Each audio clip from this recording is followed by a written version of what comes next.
Boa noite. Bem-vindos ao último capítulo da nossa série. E não se preocupe, quem está olhando aqui, a gente sabe que 100 escreve com C, mas a gente está escrevendo 100 com S, que é para significar que nós chegamos no último capítulo na esperança de que a maioria das dúvidas tenham sido rebaixadas, digamos, a um outro nível de importância. Porque todos nós temos dito desde o primeiro dia, todos nós temos questões. Todos, a começar de mim, e passando por todos vocês e nossos amigos, todos têm questões. A gente não entende todas as coisas. E a gente tem questões com a religião também, com a Bíblia. Às vezes você não entende exatamente algumas coisas, principalmente do Velho Testamento, né? Quem costuma ler a Bíblia, às vezes não entende alguma coisa. E o que nós temos dito desde o primeiro dia dessa série é que adultos não se tornam seguidores de Jesus Cristo porque eles conseguiram respostas para todas as suas perguntas. Nós temos repetido isso desde o primeiro dia. Não é assim que pessoas inteligentes, adultos, se tornam cristãos. Mas algo acontece na vida, uma experiência, alguma coisa que transforma essas dúvidas e essas dificuldades em questões menores, menos importantes. Então nós começamos, se você se lembra, a gente começou falando sobre o casamento, para dar um exemplo. Nós falamos que às vezes, antes de casar, os rapazes têm uma série de preocupações. Vou perder minha liberdade, eu não gosto muito de compromisso, eu não tenho dinheiro para casar. Outros casais que eu conheço que são maus exemplos, para que eu quero aquilo?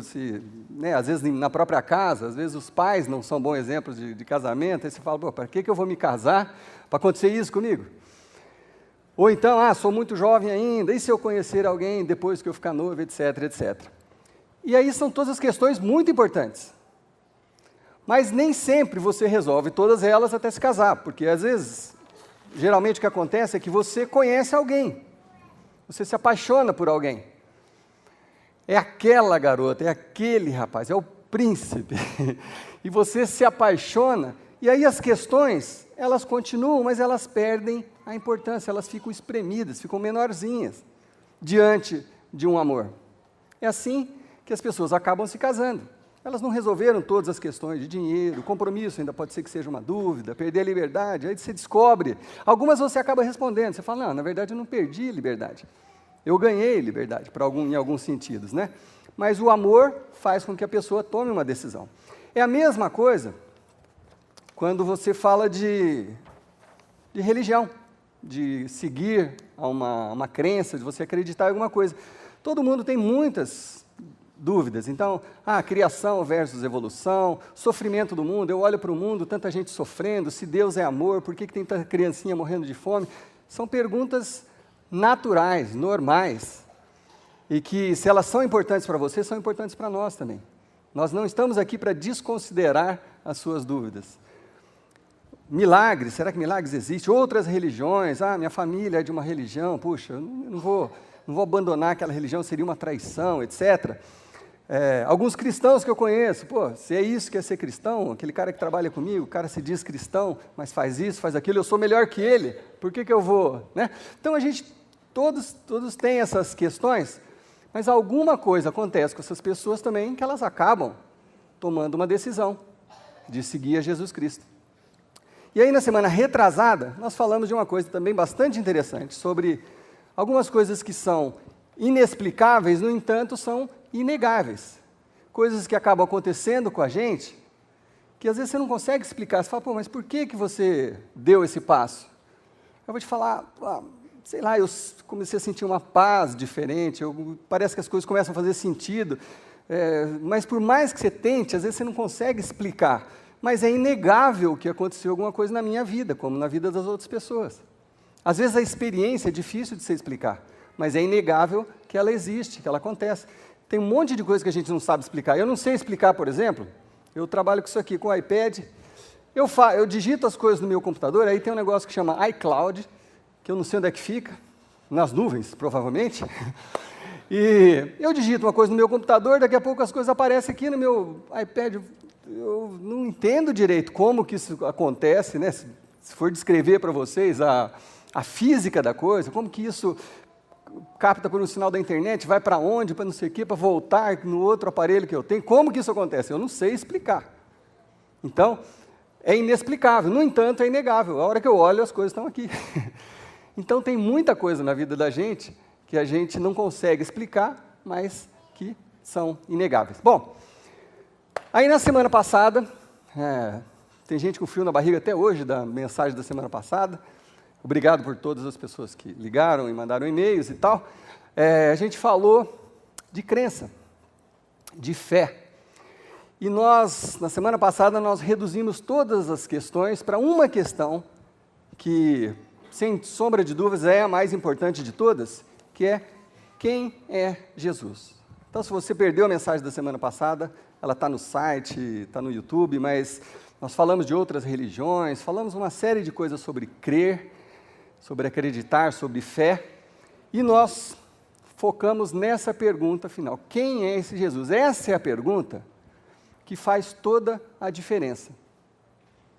Mesmo que você continue tendo outras questões, é essa pergunta que você precisa buscar responder na sua vida. Então, hoje, nós vamos falar de uma história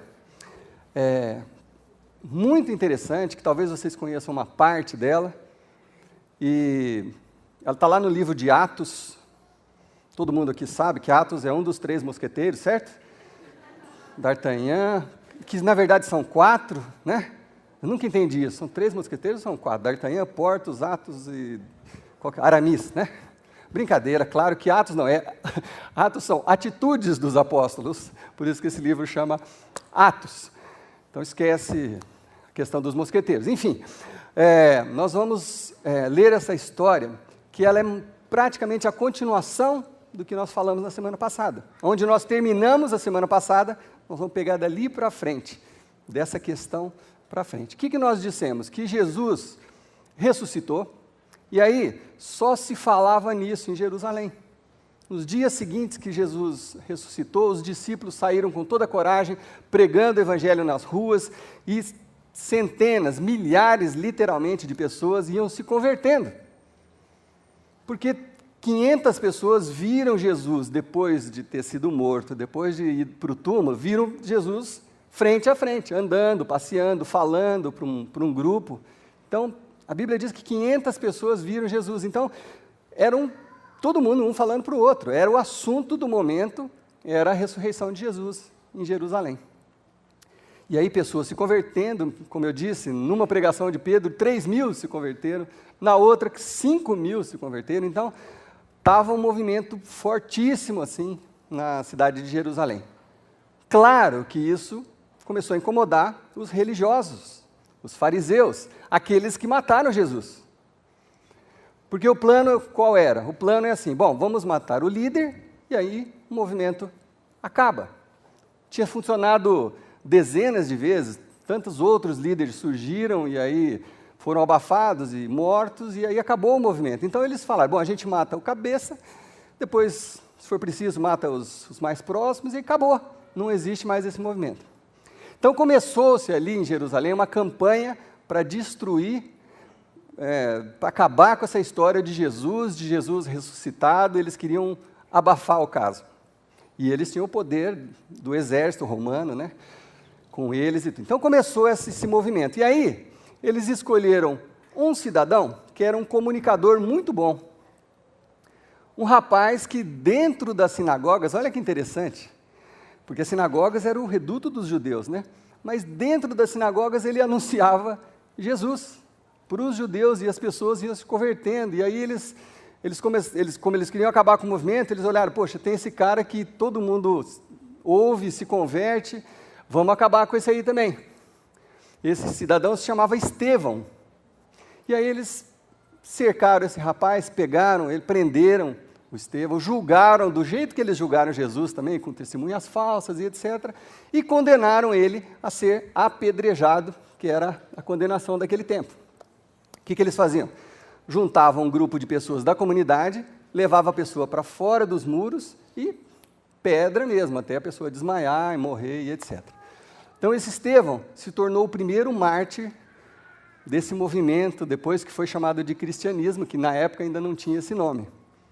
Então foi o primeiro mártir. E a nossa história começa aí com um personagem que estava ali assistindo o apedrejamento de Estevão.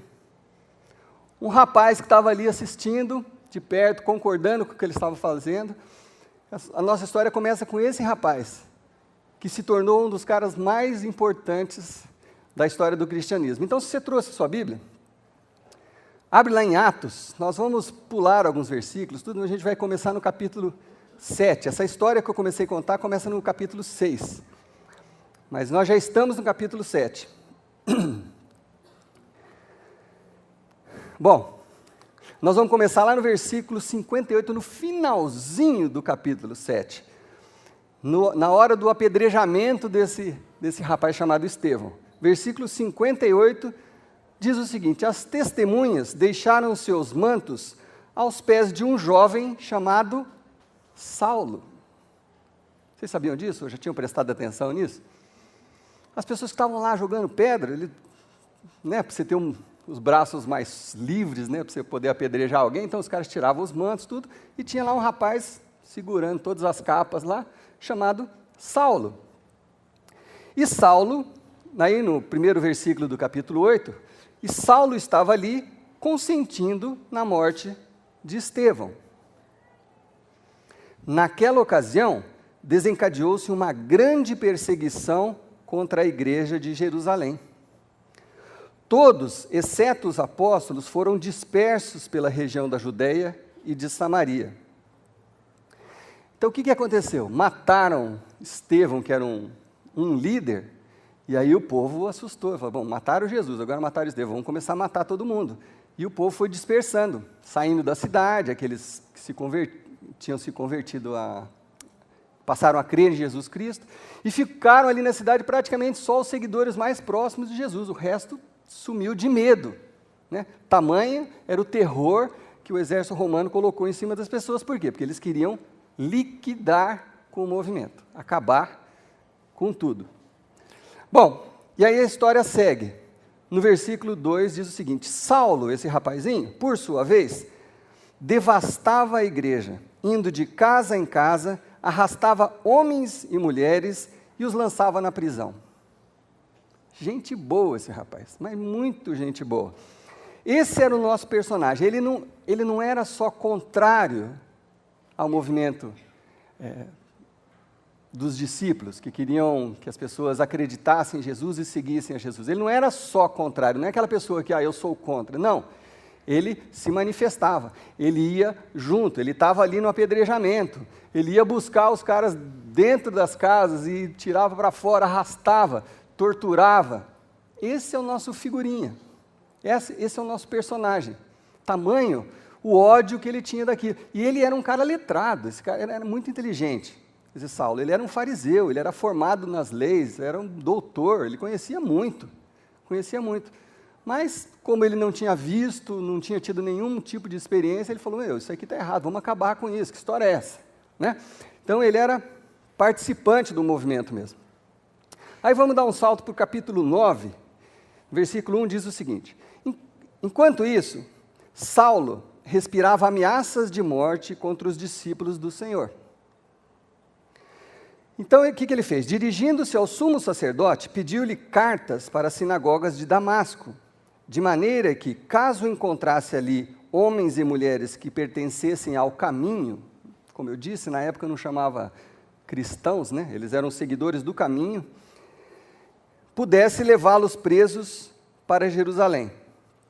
Então, não satisfeito em, dentro de Jerusalém, aprisionar, mandar torturar e, às vezes, condenar à morte esses seguidores de Jesus, esse Saulo fez o seguinte: ele foi ao sumo sacerdote, porque ele tinha status para isso, foi ao sumo sacerdote e pediu cartas. Ele falou, não, eu quero cartas para ir para outra cidade, quero ir lá em Damasco, invadir aquelas sinagogas onde eles estiverem falando de Jesus e arrastar os caras para fora e prender, torturar e, quem sabe, matar até eles mudarem de ideia. Esse é o figura, esse é o sujeito que nós estamos falando. Então eu quero que vocês façam um pequeno exercício de imaginação agora. Então vamos imaginar Saulo saindo dessa reunião na corte, com a carta que ele conseguiu, que ele falou, com essa carta eu posso invadir a sinagoga, como se entrasse aqui, alguém arrastasse as pessoas aqui para fora, algemadas, botasse num camburão e levasse para torturar, só porque vocês acreditam em alguma coisa. Então vamos imaginar ele saindo da corte com essa carta na mão, ele aparece no portal da corte. Eu quero saber assim, quem acha, assim, quantos aqui, fixando nessa imagem que eu estou falando, ele saindo com essa carta, quantos daqui acreditariam, sem saber a continuação da história, que esse sujeito se tornaria o maior pregador do evangelho de todos os tempos? Alguém, na época, seria capaz de olhar para o cidadão que está saindo com a carta, aquele que já matou um monte de gente, já torturou tudo, quem que arriscaria dizer, puxa, nossa, aquele rapaz, estou vendo, ele vai ser o maior pregador do evangelho de todo... Acho que ninguém, né? Nem Deus seria exagero, só Deus. Mas ninguém ia arriscar um palpite desse, né? Que não tinha como. Quais as chances desse cara se tornar não só um seguidor de Jesus Cristo, mas um anunciador do evangelho, um pregador, um cara corajoso, um cara que foi preso, torturado, sofreu de tudo pelo evangelho de Jesus Cristo. Olhando para essa pessoa, naquele momento, congelando essa imagem, acho que nenhum de nós seria capaz de falar, não, evidente que ele vai... Ninguém. Acho que ninguém acreditaria nisso. Então, às vezes, esse é o caso de alguns de vocês, esse é o caso, às vezes, de alguns dos seus amigos, aquela pessoa que fala assim, isso aí é tudo bobagem, não, eu jamais vou acreditar no negócio, isso aí é para gente que não é inteligente, isso é para gente com a cabeça limitada. Não tem gente que fala assim? Talvez alguns de vocês aqui, e eu não estou falando com nenhuma falta de respeito, mas talvez alguns aqui se imaginem assim, eu talvez me pareça com esse cara, porque eu vou ser o último a um dia falar assim, não, vou anunciar o evangelho, vou pregar para outras pessoas. Jamais, que é isso, eu, né, com tudo que eu sei, com o meu conhecimento, talvez eu seja o último das pessoas. Pois é, eu acho que esse cidadão, Saulo, era o último dos últimos, porque aqui eu não acredito que ninguém saia torturando os amigos cristãos, ou prendendo, ou apedrejando. Enfim, bom, a seguir vem a parte da história que a maioria de nós conhece, pelo menos as pessoas que frequentam a igreja já conhecem essa outra parte da história, que está lá no versículo 3. E aí Paulo então pegou essa carta e foi viajar para Damasco, para chegar lá nas sinagogas e arrancar o pessoal, prender, matar, torturar, etc. Versículo 3, em sua viagem, quando se aproximava de Damasco, ele já estava quase chegando, de repente brilhou ao seu redor uma luz vinda do céu. Ele caiu por terra e ouviu uma voz audível, que lhe dizia, Saulo, Saulo, por que você me persegue? Isso aqui talvez entra naquelas coisas que são difíceis de explicar, mas que inegavelmente aconteceu, porque aconteceu com ele, todos os soldados que estavam com ele viram a luz, e etc., e ele caiu no chão. Mas aí eu imagino a cabeça desse cidadão. Ele caiu do jumentinho dele no chão, aquela luz brilhando, e ele falou, Saulo, por que você me persegue? E aí esse rapaz falou assim, como assim me persegue? Né? A cabeça dele deve ter sido assim, como assim? Peraí, me persegue? Eu não estou perseguindo alguém. Esse é o pensamento, devia ser o pensamento. Eu não estou perseguindo alguém, eu estou perseguindo uma ideologia, uma filosofia, que está confundindo o pessoal. Eu não estou perseguindo uma pessoa, estou perseguindo uma possível religião nova. Mas a voz não foi isso que a voz falou. Por que você me persegue? Por que você está me perseguindo? E aí, esse cidadão, esse Saulo, ele faz a pergunta que todos nós, todos vocês, deveriam fazer. Que é a pergunta que realmente faz sentido, é a pergunta que faz toda a diferença, que muda a vida das pessoas. Esse cara fez. Aquele mais difícil de imaginar, tendo algum tipo de mudança na área da fé, na vida dele, esse cara fez a melhor pergunta, é aquela pergunta que todos nós deveríamos fazer, ou a maioria de nós já fez um dia. Mas quem não fez deveria fazer, essa é a pergunta que faz todo sentido. Versículo 5, Saulo perguntou, quem és tu, Senhor? Quem és tu, Senhor? Essa é a grande pergunta. E a resposta para essa pergunta achata todas as outras questões. Porque esse cara é um cara que tinha, talvez, dezenas ou centenas de questões. Mas a resposta para essa pergunta faz toda a diferença. E a resposta foi a seguinte: ele respondeu: eu sou Jesus a quem você persegue. Saulo deve ter pensado assim: não, pera, Jesus? Jesus está morto. Nós vimos ele na cruz. Tem um monte de gente falando que não, que depois ele saiu andando, muita gente falando, mas... E outra, eu não estou perseguindo Jesus, Jesus já foi. Nós estamos perseguindo esse movimento, essa religião, esse povo esquisito, essa fé que nós estamos perseguindo. Não é uma pessoa. Mas a voz falou: não, eu sou Jesus, é a mim que você está perseguindo. A questão é pessoal, é comigo. Não é com ideologia. A questão é comigo, é pessoal mesmo. Nós não estamos discutindo religião aqui. Então, a questão que eu quero semear no coração de vocês, sabe aquele vazio que às vezes você sente? Aquela coisa que, por mais inteligente que você seja, por mais culto, por mais que você já tenha lido, aquela coisinha que você não consegue resolver. E como eu disse semana passada, às vezes você discute religião, né? Você é muito inteligente, então você tem um monte de respostas prontas, na ponta da língua. Ah, mas e aquilo? E aquilo? E aquilo? E às vezes, talvez na maioria das vezes você ganha as discussões. E aí você sai feliz. Está vendo? O cara sabe menos que eu, etc.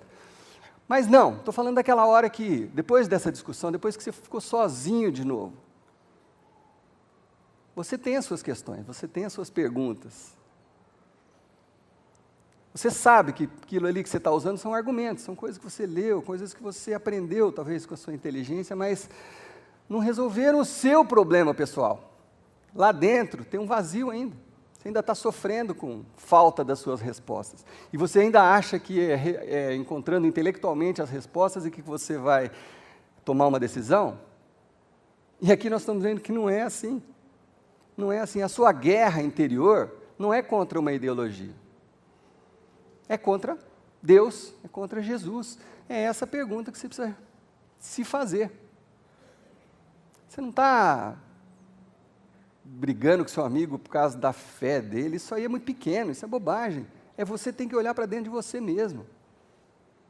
Você não precisa ganhar nenhum debate daqui para frente, nunca mais. Olha para dentro de você, você fica feliz com o que você tem lá no seu coração, você está em paz? Uma vez eu tive uma conversa com uma pessoa aqui no final de um culto, uma pessoa que não crê em Deus, e, nossa, um monte de argumento, não, porque sei o quê, porque a gente tem um grupo de estudo, porque a gente faz isso, faz aquilo, e a gente fica, toda quarta-feira a gente se reúne, fica estudando a Bíblia para encontrar os defeitos, os erros, as contradições, etc. Eu falei assim: meu filho, vem cá, se você não acredita, para que você fica fazendo isso? Ué, se eu não acredito numa coisa, está tudo certo, eu sigo tranquilo. Mas o cara não acredita e fica baixando coisa na internet, pesquisando aqui, pesquisando ali, para comprovar para ele mesmo que ele não acredita. Não é estranho? Mas não é isso que a gente faz muitas vezes. Você precisa se alimentar de informações para reforçar aquilo que você quer muito acreditar, mas que na hora que você fica sozinho, não resolveu. Não resolveu. Então essa que é a grande pergunta que Saulo fez, né, que depois o nome dele foi mudado para um nome muito mais bonito. Essa foi a pergunta que ele fez. Quem és tu? Com quem que eu estou falando? Olha só, a história continua. A voz tinha respondido, né? Eu sou Jesus, a quem você persegue. E aí continuou, falou assim: levante-se, entre na cidade, alguém lhe dirá o que você deve fazer. A voz foi específica, foi clara. Falou, deu as instruções, levanta daqui, vai para a cidade, alguém vai te falar o que fazer. Simultaneamente, Deus falou com uma outra pessoa chamada Ananias, que era um profeta de Deus. E aí, isso volta para a coisa inexplicável também, mas inegável. A gente não sabe como, mas Deus se comunicou, talvez no coração, na mente de Ananias, ou foi uma voz, eu não sei explicar, eu sei que aconteceu. Então, simultaneamente, Deus falou com esse homem chamado Ananias, falou, Ananias, eu quero que você saia da sua casa, vá até certo lugar que eu vou te mostrar, e eu quero que você unja uma pessoa e fale, e cure aquela pessoa, uma pessoa que eu estou te indicando. Ananias, que era um profeta temente a Deus, falou, Senhor, na hora, vamos lá, quem que é? Ele falou, é um tal de Saulo. Hã? Todo mundo morria de medo do Saulo, né? Ananias tremeu, falou, peraí. Aí, olha a oração de Ananias, olha como ele fala com Deus, né? Versículo 13. Ananias respondeu, Senhor, tenho ouvido muita coisa a respeito desse homem, e de todo o mal que ele tem feito aos teus santos em Jerusalém. Sabia disso, Deus? Aí ele dá uma informação muito importante para Deus. Ele fala assim, Deus, ele chegou aqui com autorização dos chefes dos sacerdotes para prender todos que invocam teu nome. Sabia? Deus falou assim, uau, é mesmo? Não, então não vai não. Então, Deus, por que o Senhor quer que eu encontre esse homem? Esse homem é um violento, é perigosíssimo. Provavelmente, se eu for lá, ele vai me matar, né? Mas aí Deus respondeu para ele, falou, mas o Senhor disse a Ananias, vá, este homem é meu instrumento escolhido para levar o meu nome perante os gentios e os seus reis e perante o povo de Israel. Olha a promessa, Deus falando para esse homem, falou, esse sujeito que você vai ungir, que é o último que as pessoas achariam que poderia um dia se tornar um seguidor de Jesus Cristo, ele não vai ser só um seguidor de Jesus Cristo. Ele é um escolhido para levar o meu nome perante os reis, perante os gentios. Falou isso para Ananias. E a prova do que Deus falou, a prova dessa promessa, é que até hoje nós sabemos da história desse Paulo. Foi o sujeito que escreveu a maior parte do Novo Testamento, é o maior evangelista de todos os tempos, o maior plantador de igrejas de todos os tempos, esse sujeito que perseguia os cristãos.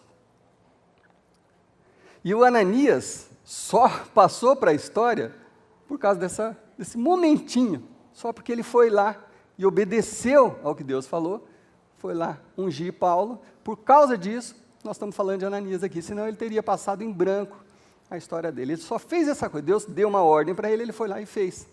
Por isso que nós estamos falando dele 2000 anos depois. Bom, vamos para o fim da história. Ananias chegou lá para orar com o Paulo, e ele estava completamente cego, porque aquela luz cegou os olhos dele, literalmente, ele não estava enxergando. E aí Ananias foi orar por ele. Então lá no versículo 17 diz o seguinte, então Ananias foi, entrou na casa, pôs as mãos sobre Saulo e disse, irmão, o Senhor que lhe apareceu no caminho, mas como que você sabe isso? É inexplicável, mas é inegável, ele sabia, ele estava falando isso para o Saulo. Irmão, o Senhor Jesus que lhe apareceu no caminho, por onde você vinha, enviou-me para que você possa voltar a ver e seja cheio do Espírito Santo. Imediatamente, algo como escamas caiu dos olhos de Saulo e ele passou a ver novamente.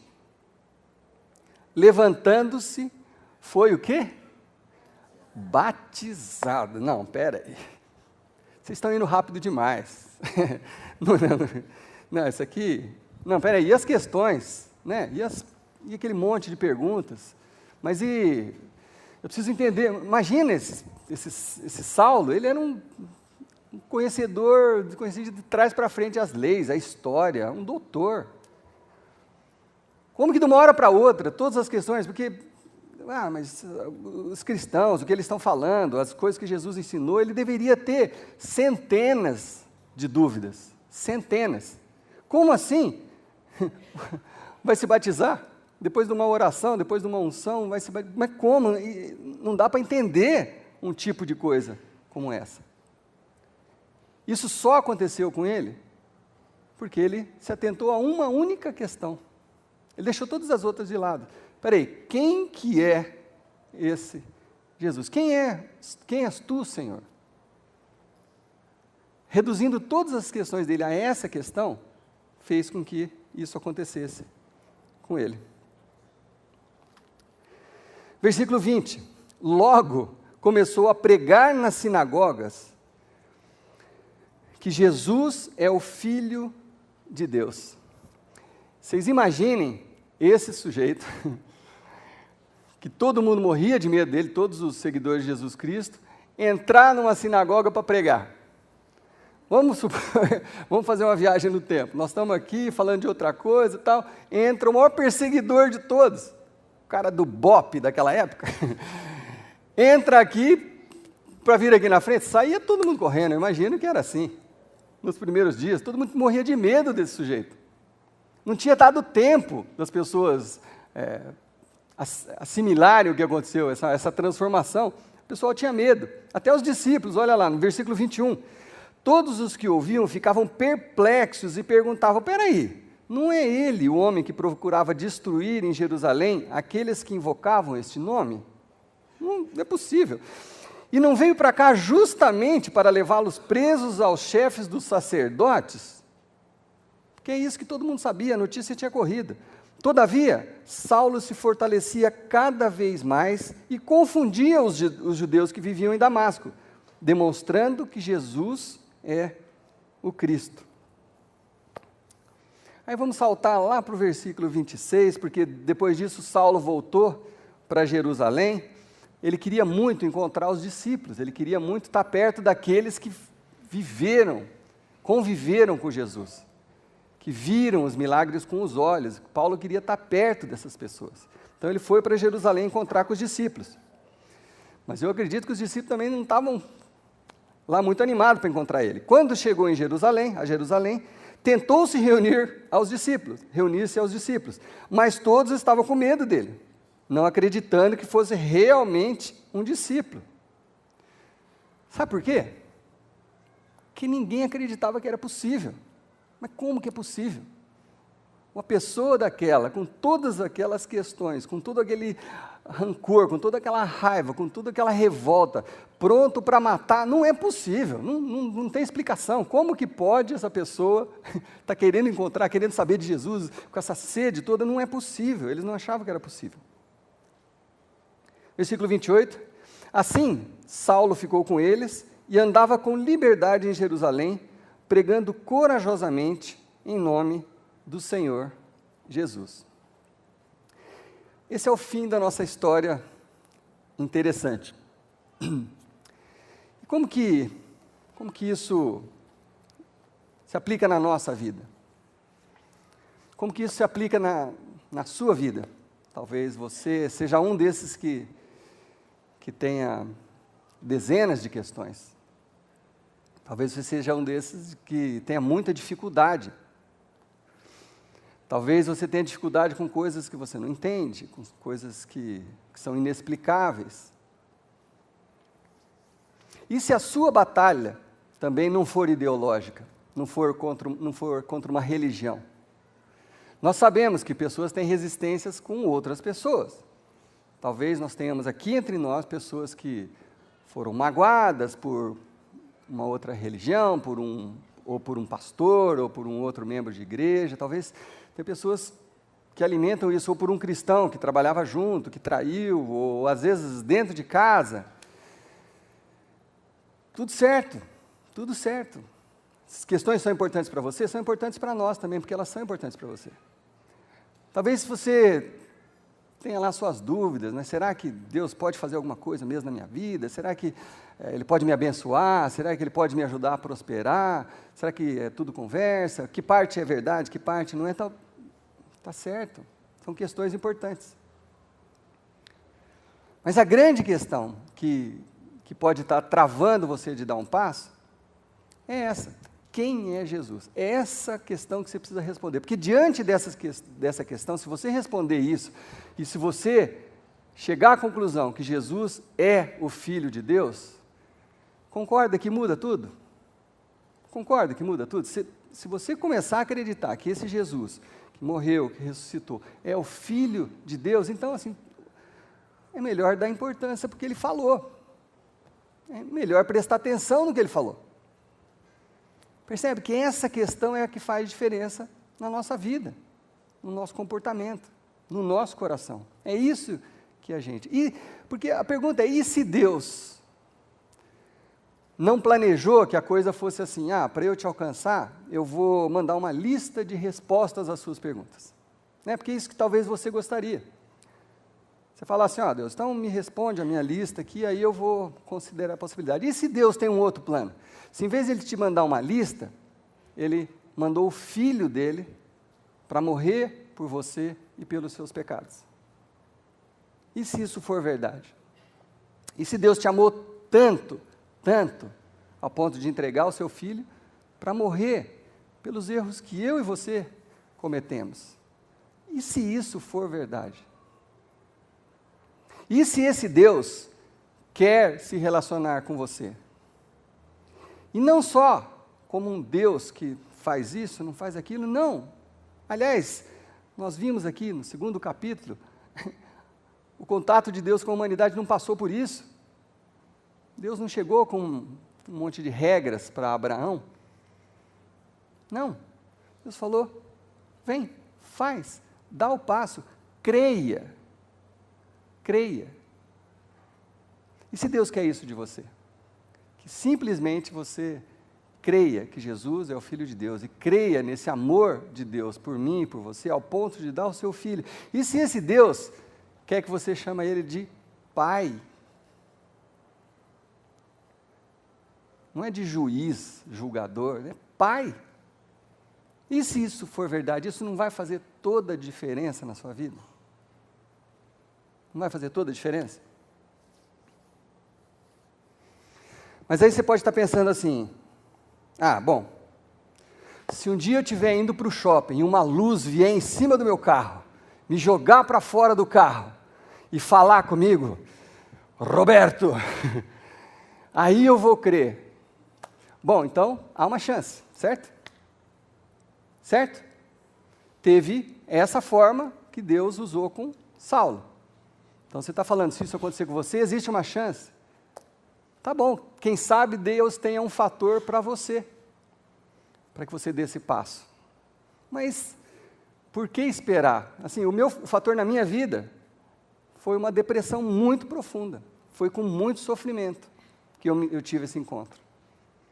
Que eu fiz essa pergunta verdadeiramente, mas assim, do fundo da minha alma. Foi quando eu estava lá no fundo do poço que eu fiz essa pergunta, mas a gente não precisava esperar chegar a uma situação dessa. Muitas pessoas talvez tenham dado o passo quando alguém na família ficou doente, quando um filho ficou doente, ou quando alguém sofreu um acidente, ou quando perdeu um ente querido, não sei. Tem um monte de coisas que levam, vários fatores que levam as pessoas às vezes a ignorar aquele monte de questões e fazer essa única pergunta, quem é esse Jesus? Quem é esse Deus? Mas quem sabe, a gente não precisa esperar por nada disso. Quem sabe, se você sinceramente, de todo o seu coração, falar, Deus, eu não entendo um monte de coisa. Eu não tenho resposta para várias das minhas questões.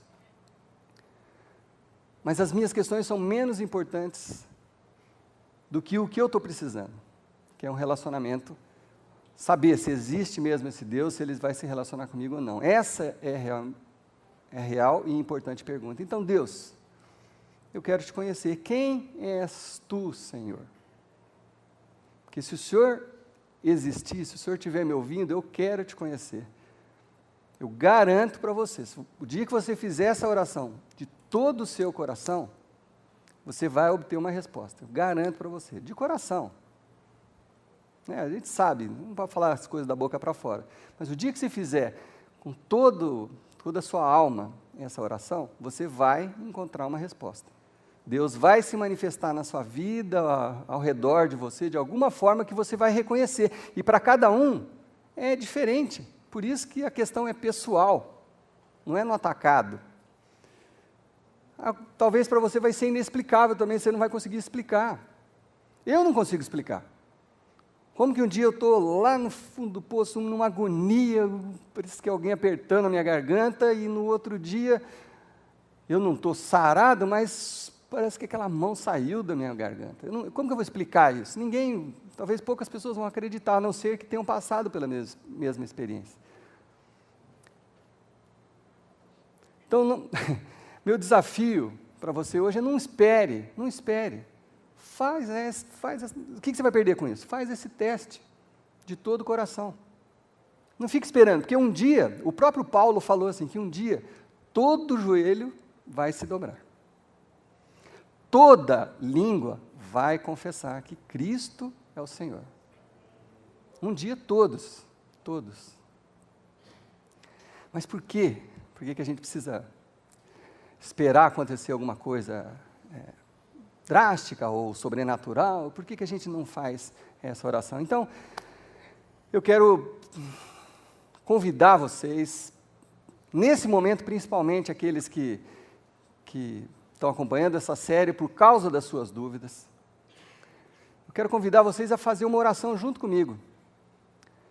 Você não precisa se expor para ninguém, você não precisa vir aqui na frente, nós não vamos constranger ninguém, mas eu queria que você, que quiser fazer essa oração, fizesse junto comigo, uma oração muito simples, que é basicamente essa pergunta aqui. Eu vou pedir para o Júlio ali na luz, apagar a luz, porque eu não quero que ninguém fique olhando para o lado, e eu vou pedir uma coisa diferente, talvez não, se você sentir vontade de fazer essa oração, que você fique de pé, mas de luz apagada, porque não é para ninguém ver. Sabe por que é importante? Para você falar para você mesmo, eu quero conhecer. Sabe, você mostrar para você mesmo, falar, não, eu quero, porque do jeito que eu estou fazendo até hoje, do jeito que eu estou vivendo, não está valendo a pena.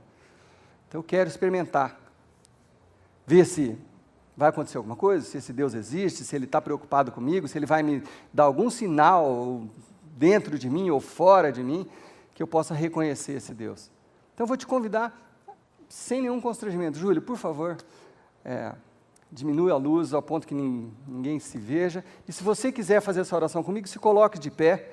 Nós vamos fazer uma oração muito simples, e depois eu vou orar com todos, a gente ainda vai ouvir uma música, mas se você tiver esse desejo de conhecer esse Deus, fique de pé agora, ou ore dentro do seu coração, diga o seguinte: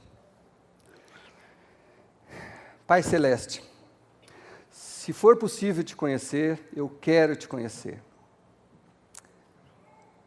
Deus, por favor, revele-se a mim. Pela fé eu acredito que Jesus é o Filho de Deus. Eu acredito que Jesus veio aqui na terra, viveu como um homem e morreu naquela cruz, para me livrar de todos os meus pecados. Eu creio que Jesus morreu como pagamento dos meus pecados. E neste momento, Deus, eu quero ser recebido na tua família. Não por algo que eu tenha feito, mas receba-me, apesar do que eu tenha feito. Me aceite pelo que Jesus fez por mim. Em nome desse Jesus. Amém. Senhor Deus, eu sei que o Senhor ouviu a oração de quem sinceramente fez essa oração. Tem coisas que eu vi e vejo que eu não consigo explicar, mas eu sei, Deus, que o Senhor nunca deixa de prestar atenção num coração quebrantado, sincero. Então, em nome desse Jesus que nós amamos tanto, Senhor Deus, toca essas vidas, toca esse coração, se mostre para essas pessoas, Senhor Deus, em nome de Jesus, Pai, em nome de Jesus. Fortalece, Senhor Deus, aqueles que têm andado, convivido na igreja, mas que estão com a fé também abalada. Se mostre para essas pessoas também, Senhor Deus, para esses queridos irmãos, aqueles que talvez porventura estejam com os casamentos abalados, com a vida financeira abalada, e isso tem abalado a fé, se mostra, Senhor Deus, a cada um que sinceramente quiser te conhecer de todo o coração, se mostra e muda essas vidas, Senhor Deus. Nós cremos que o Senhor tem poder para fazer isso, nós cremos que o Senhor já está fazendo isso na vida de alguns. E é no nome do Senhor Jesus Cristo que nós te agradecemos. Amém.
Aqueles que quiserem saber um pouco mais, conversar com a gente, a saída, pode procurar a gente aqui também, ou fala com algum dos nossos anfitriões.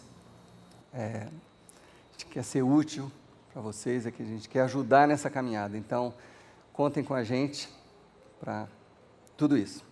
Semana que vem estaremos de volta aqui com uma série nova sobre relacionamentos, uma outra coisa muito importante também. Então, todos são convidados. Uma boa semana a todos.